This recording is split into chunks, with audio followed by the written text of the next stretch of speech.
Imaginez une vie idéale, une famille heureuse, du succès au travail, l'aisance financière, la santé. Il semblait que tout était parfait chez le mannequin Abby Choi. Elle est belle, riche, couronnée de succès, un mannequin célèbre. Cette femme avait absolument tout, un mari aimant, 4 enfants, une immense maison luxueuse, 100 000 abonnés sur les réseaux sociaux et ses photos ornaient régulièrement les couvertures de magazines de mode. Mais un jour, elle n'est pas rentrée chez elle. 3 jours après sa disparition, son corps a été retrouvé décapité dans une maison louée. Plus tard, les enquêteurs ont découvert une marmite dans laquelle bouillait un crâne et quelques côtes. Bonjour à tous, je m'appelle Vladislava Lebedeva et voici ma chaîne consacrée à la beauté et à la mode. Je sais que l'industrie de la mode attire beaucoup de jeunes femmes. La vie d'un mannequin semble très insouciante. Tu te promènes, toujours belle, et c'est à peu près tout. Mais aujourd'hui, je veux vous raconter l'histoire terrible d'un mannequin célèbre. Abby Choi est née dans une famille de riches hommes d'affaires et était l'une des 3 filles. Son père a fait fortune grâce à des investissements, et sa famille possédait un grand nombre de biens immobiliers aussi bien à Hong Kong qu'en Chine. Malgré une vie luxueuse, Abby et ses sœurs se distinguaient par leur éducation, leur gentillesse et leur compassion, toujours prêtes à aider ceux qui en avaient besoin. À 28 ans, Abby a fondé sa propre organisation caritative dédiée au sauvetage des animaux. Sa carrière de mannequin fulgurante et ses parents fortunés ne l'ont pas transformée en une star arrogante. Abby a rencontré son premier futur mari alors qu'elle était encore à l'école. Ils étaient assis au même pupitre. Bien que leurs parents ayant été contre ce mariage, ils se sont tout de même mariés à 18 ans. De leur union sont nés 2 merveilleux enfants. Mais après 3 ans, leur relation s'est détériorée et le couple a divorcé. La raison principale était l'inactivité d'Alex.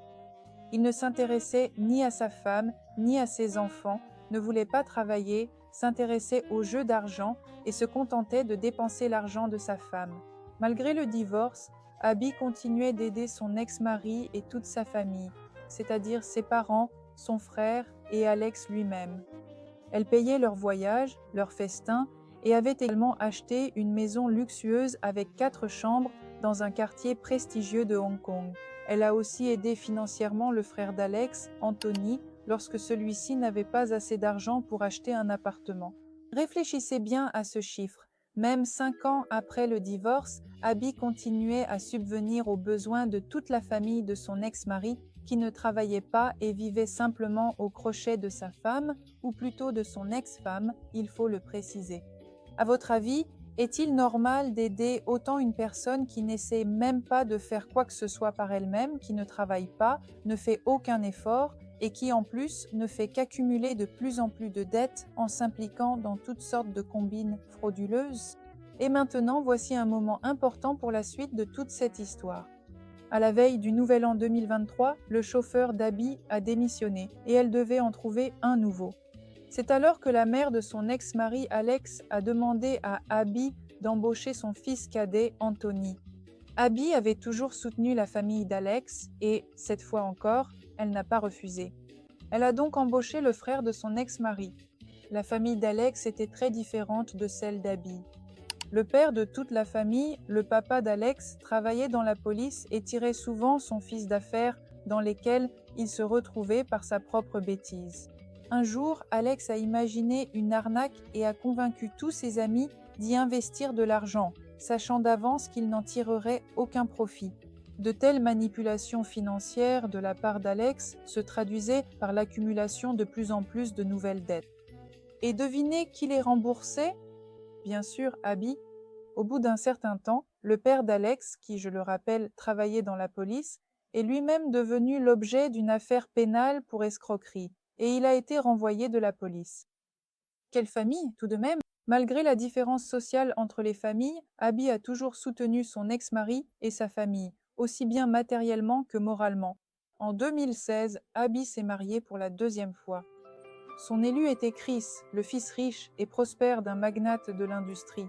De ce second mariage avec Chris, Abby a eu 2 autres enfants. On raconte que Chris, son nouveau mari, aimait énormément Abby, on peut même dire qu'il la vénérait. Chris a accepté les enfants aînés d'Abby et les a traités comme ses propres enfants. Ils s'efforçaient de passer beaucoup de temps ensemble, en tant que grande famille unie, à laquelle se joignaient parfois les proches du premier ex-mari, Alex. Le 21 février 2023, Abby a disparu. Elle est sortie de la maison pour aller chercher sa fille aînée à l'école. Elle était montée dans la voiture avec le chauffeur Anthony, mais n'est jamais arrivée à destination. Son mari Chris était très inquiet de sa disparition et a immédiatement appelé la police. Grâce à l'enquête menée à chaud, il a été établi qu'en chemin vers l'école, ils étaient passés prendre Alex, qui voulait soi-disant voir sa fille. Mais en chemin, Abby et Alex se sont disputés. Abby a demandé à ce qu'on arrête la voiture et alors Alex a appelé sa mère pour lui demander d'aller chercher sa petite fille à l'école. La disparition d'Abby a inquiété tout le monde. C'était une fille bien, elle n'avait pas d'ennemis. Personne ne pouvait expliquer sa disparition. Mais 3 jours plus tard, son corps décapité a été retrouvé près de Hong Kong, dans un petit village, dans une maison louée. En plus des restes, on a découvert dans la maison un hachoir électrique, une scie électrique, des gants en caoutchouc, des masques et des imperméables. L'enquête s'est concentrée sur les circonstances tragiques de la fin d'une célèbre mannequin et mère de 4 enfants. Bien sûr, la police a rapidement établi que la famille du premier ex-mari était impliquée dans toute cette histoire. Lors des interrogatoires, leurs témoignages ne concordaient absolument pas. Et pourtant, ils ont fini par avouer leur culpabilité. Tout avait été minutieusement planifié. Quelle était la motivation? Bien sûr, l'argent. Même si Abby aidait déjà constamment la famille de son ex-mari, cela ne leur suffisait pas. Ils voulaient encore plus d'argent. Le point de départ a été le fait qu'Abby voulait investir son argent. Je rappelle qu'elle avait acheté à la famille de son ex-mari une immense maison dans un quartier prestigieux de Hong Kong et que les prix de cette propriété avaient explosé. Et Abby voulait vendre cette maison, acheter à la famille de son ex-mari une autre maison, tout aussi belle, mais simplement moins chère. Et, en quelque sorte, garder pour elle la différence entre ces transactions. Réfléchissez-y, elle ne les a même pas, je ne sais pas, expulsés de cette maison. Elle ne voulait pas simplement vendre cette maison, elle voulait la vendre et en acheter une autre. C'est-à-dire que la famille de cette personne sans emploi aurait de toute façon gardé une maison. La deuxième raison était que tout le patrimoine d'Abby devait être hérité par ses enfants, dont 2 étaient également les enfants d'Alex. La fortune d'Abby était estimée à 100 millions de yuan, et la famille d'Alex voulait simplement s'emparer de cet argent. La famille d'Alex a longtemps planifié ce crime. Au début, ils ont demandé à Abby d'embaucher Anthony. Vous vous souvenez, j'ai dit que c'était un fait important? Ensuite, ils ont loué une maison dans un petit village près de Hong Kong et ont commencé à préparer cette maison. Le jour de l'enlèvement, Anthony a récupéré Abby près de chez elle, soi-disant pour l'emmener à l'école chercher sa fille.